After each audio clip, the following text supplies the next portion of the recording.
મકવાણા નહીં, એક જ માણસ લૂંટ કરે છે, એક જ. મંચ ઉપરના સૌ સન્માનનીય સાથીઓ, 108 નહીં પણ 120 ની ગતિએ બેટિંગ કરનાર મારા સાથી ધારાસભ્ય છે ને, કેવા આમિર ખાન જેવો લાગે એવા ભાઈ શ્રી વિમલ ચુડાસમા,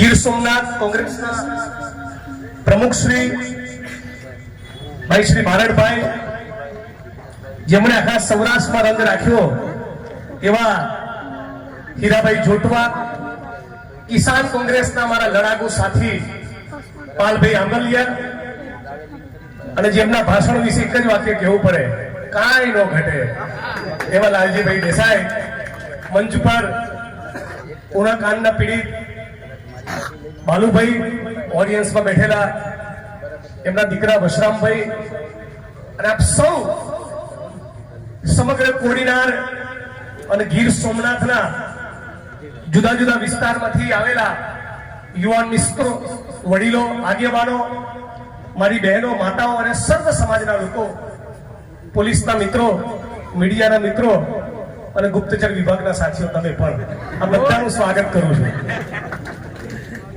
વોટ્સઅપમાં ગઈકાલથી 6 મેસેજ આવીને પડ્યા છે.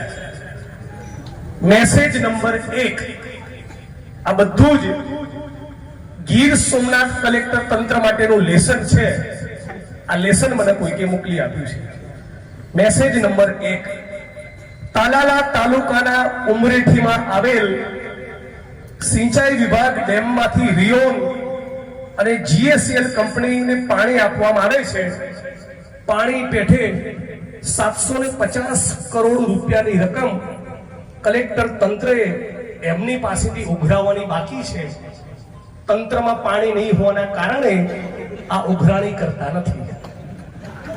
મેસેજ નંબર 2, હિરણ નદીમાં કલેક્ટર તંત્રની મીઠી રહેમના કારણે એટલું ભયંકર પ્રદૂષણ ફેલાયું છે કે ગીર સોમનાથના કેટલાક મિત્રોએ એ નામદાર ગુજરાત હાઈકોર્ટમાં જાહેર હિતની અરજી દાખલ કરવી પડી. મેસેજ નંબર 3, ગીર સોમનાથ જિલ્લાના તાલાલા તાલુકાના ગીર અભયારણ્ય વિસ્તારમાં અનેક ગેરકાયદેસર ફાર્મ અને રિસોર્ટ ચાલુ છે. જિગ્નેશભાઈ, સમયની અનુકૂળતા મળીએ સરકારી તંત્રના, કલેક્ટર તંત્રના પાપ વિશે 240 પાનાની પીડીએફ તમને મોકલી આપીશ. મેસેજ નંબર 4, ગીર સોમનાથના તાલુડા નગરપાલિકાની હદમાં આવેલ ઘણા બધા કોમ્પ્લેક્સ એપાર્ટમેન્ટ બિલ્ડિંગ એ પરવાનગી વગરની ઊભી કરેલી રેસિડેન્સી છે, અને તમામ જગ્યા ઉપર મોટા મોટા કોમ્પ્લેક્સ એપાર્ટમેન્ટ બિલ્ડિંગ ધમધમી રહ્યા છે. 2 વર્ષથી લગાતાર ગીર સોમનાથ જિલ્લાથી ગાંધીનગર સુધી અનેક વખત મૌખિક અને લિખિત રજૂઆતો કરવા છતાં આ મગરમચ્છોના બાંધકામ તોડવાનું પાણી એ કલેક્ટર તંત્રમાં નથી. ગીર સોમનાથ જિલ્લામાં દરેક ગામમાં ગૌચરની જમીનમાં દબાણ છે.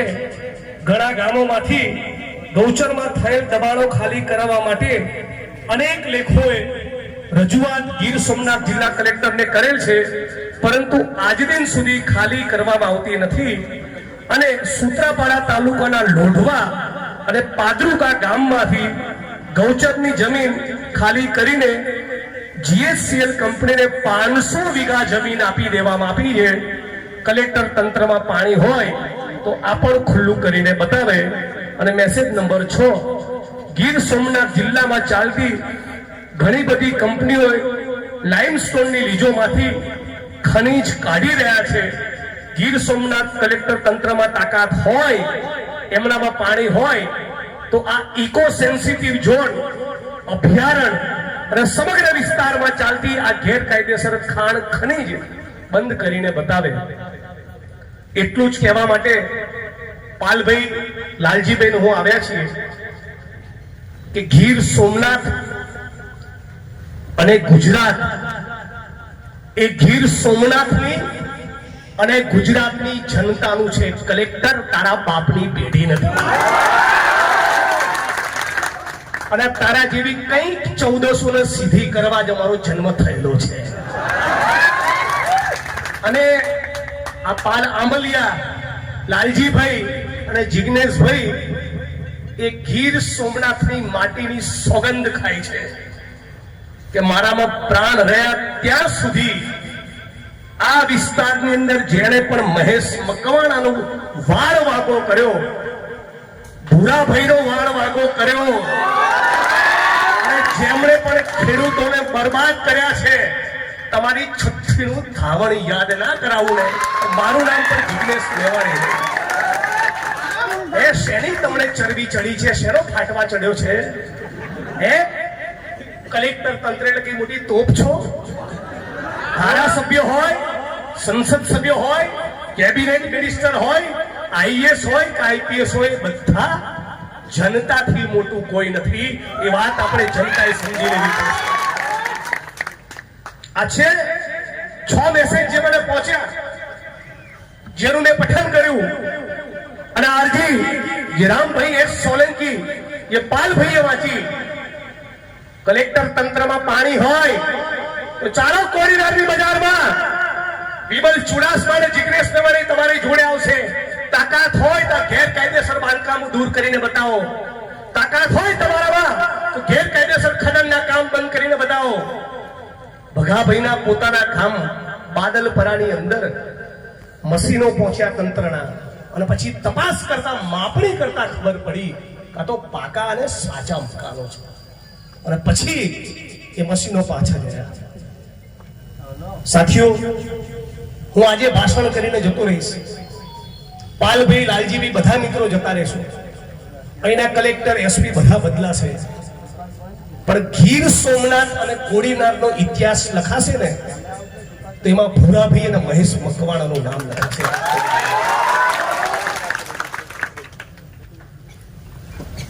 અને એટલું પણ કહું, પેલા 302 ના આરોપીને કે આરોપી નંબર 1 અને તારો ભત્રીજો બંને ભૂલતા નહીં. હજી સુપ્રીમ કોર્ટ ઓફ ઇન્ડિયામાં તમારી અપીલ પેન્ડિંગ છે, અને એડવોકેટ આનંદ યાજ્ઞિક તમને થોડી વારમાં આવે છે. સાથીઓ, દુઃખ એ વસ્તુનું થઈ રહ્યું છે કે એસપીની ચેમ્બરમાં કોઈ બુટલેગર આરોપી તરીકે જાય અને કેવી રીતે ઉભો રહે, એવી રીતે વિમલભાઈ ચુડાસમાના હું કોઈ કેબિનેટ મંત્રીના ત્યાં જનતાનું કામ લઈને ગયા હોય ત્યારે કલેક્ટરો એવી રીતે ચાપલુસી કરવા માટે ઉભા હોય છે. એમની કોઈ તાકાત નથી. ગરીબ માણસના તમે મકાન તોડ્યા, કારડિયા રાજપૂત સમાજના તમે મકાન તોડ્યા, તમે દલિત અને મુસ્લિમ સમાજના મકાન તોડ્યા, તમે આહિર અને કોળી સમાજના મકાન તોડ્યા. તમારા તાકાત હોય તો આજે લિસ્ટ વાંચ્યું ને, એમાંથી એક બિલ્ડિંગ તમે તોડીને બતાવો. એક મારી તમને ચેલેન્જ છે. આજે ગરીબ માણસના મકાન તોડવા તો બહુ આસાન છે.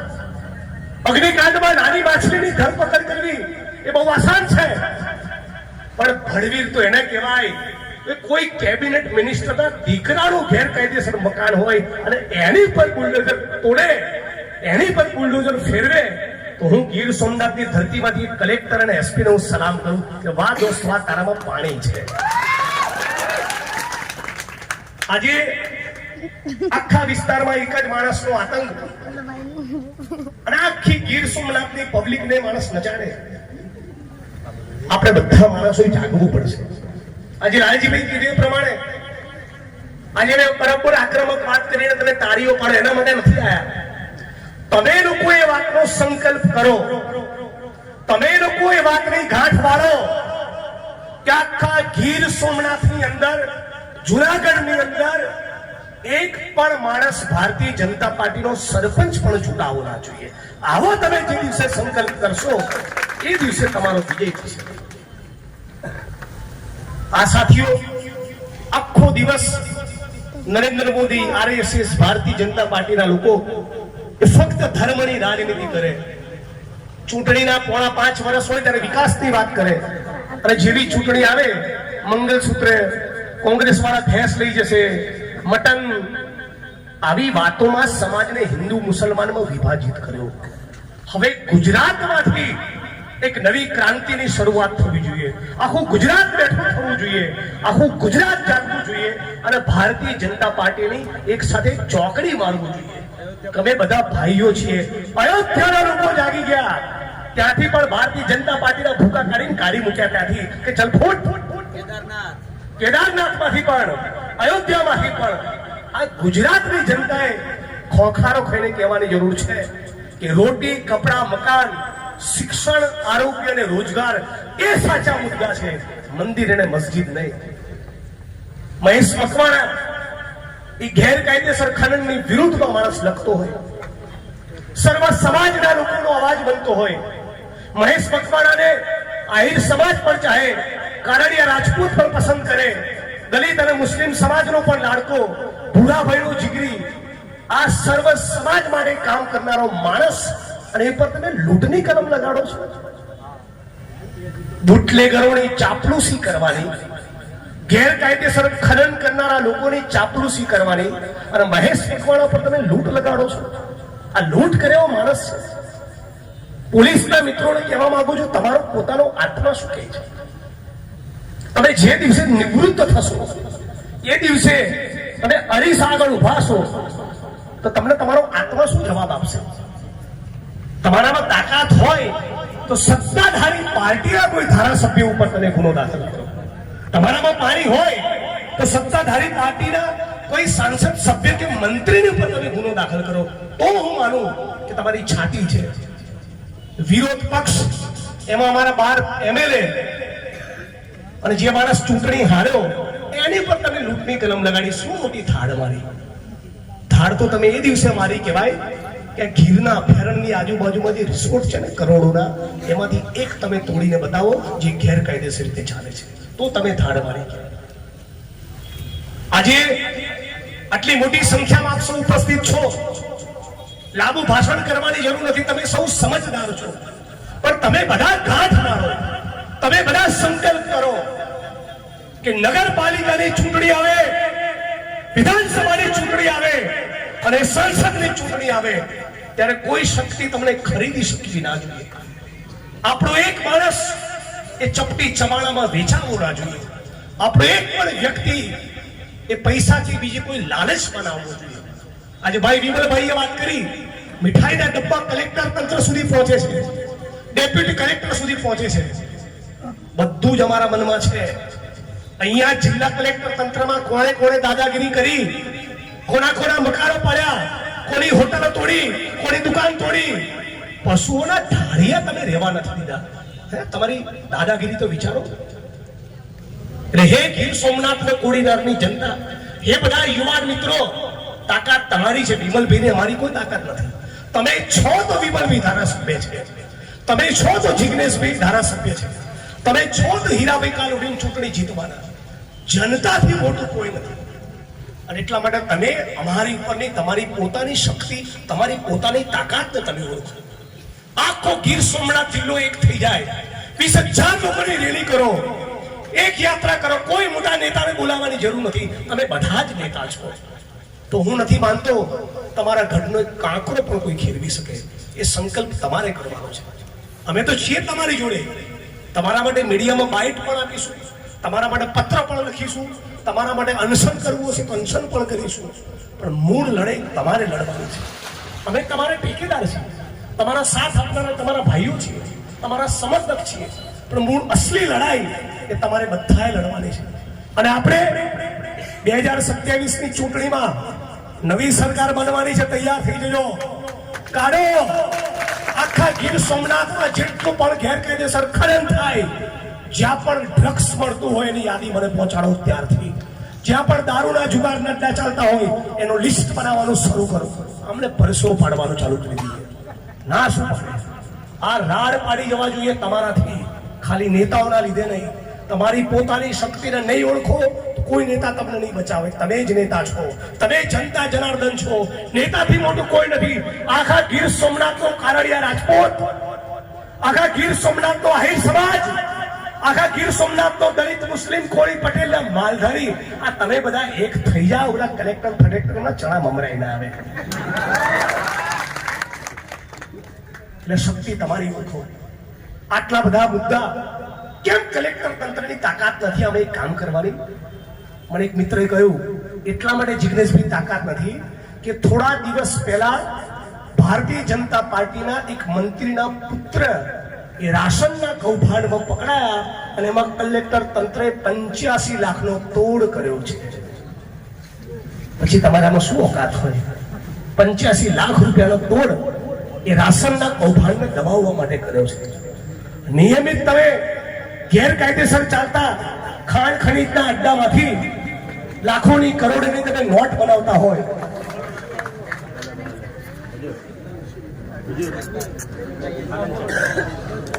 આનંદભાઈ આગળ તાળીઓથી એમનું સ્વાગત કરીએ.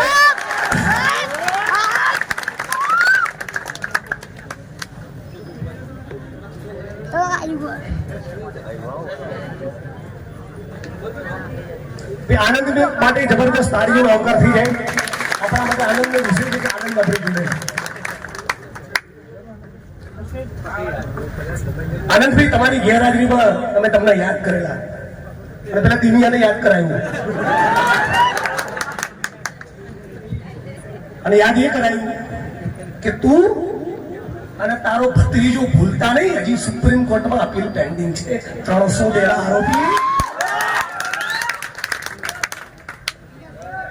એટલે મિત્રો આ બાજુ બધા મિત્રોને 5 મિનિટ ખાલી બેસી જવા વિનંતી કરું છું.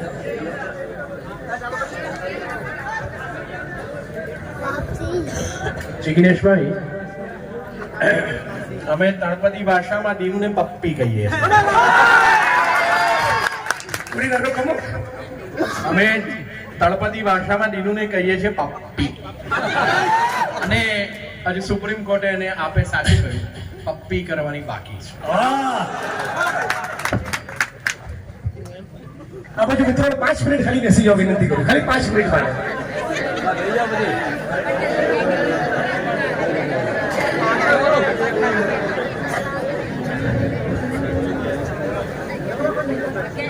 તમારે ત્યાં કોઈ ભેટારી ગામ છે?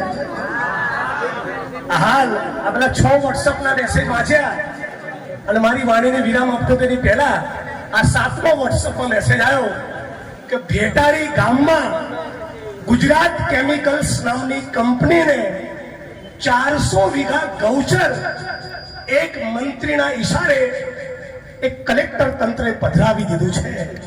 ગીર સોમનાથ કલેક્ટર અને ચેલેન્જ, યાદ તારામાં પાણી હોય તો ગૌચર એ સરકારી હેડે પાછું લઈને બતાય એટલે ખબર પડે.